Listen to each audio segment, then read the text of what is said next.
राहुल सांकृत्यायन जी की पुस्तक वोल्गा से गंगा तक के पिछले एपिसोड में हम इसकी 11वीं कहानी प्रभा में अब तक पढ़ चुके हैं कि पुष्यशृंग मित्र की याद में नगर सभा द्वारा एक स्मारक उद्यान बनवाया गया है जो बेहद आलीशान है। उसके अंदर बैठकर एक युवक विरह का गीत गा रहा है और ये कवि अश्वघोष है। ये वही युवक है जिसने 1 महीना पहले तैराकी प्रतियोगिता भी जीती थी। उसके विरह गीत को सुनने के लिए युवक युवतियां पार्क के अंदर और पार्क के बाहर भी उपस्थित हैं। विरह का गीत इतना वियोग भरा है जिसे सुनकर कवि अश्वघोष के साथ साथ वहां उपस्थित सभी श्रोतागण रोने लगते हैं।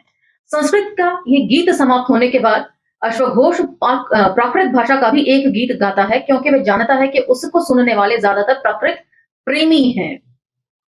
उसके बाद जैसे ही गीत खत्म करके वो बाहर निकलता है, सारे युवक युवतियां उसे घेर लेते हैं और ये सभी यूनानी युवक युवतियां थे।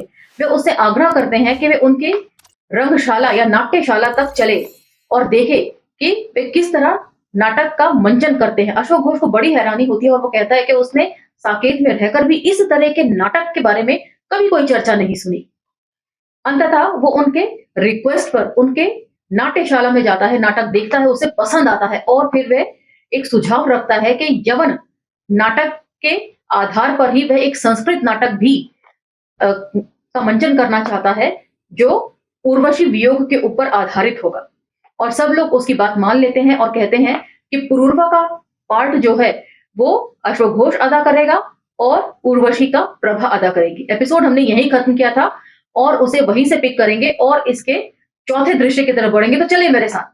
जय भीम, मैं शालिनी और आप देख रहे हैं अम्बेडकर नाम।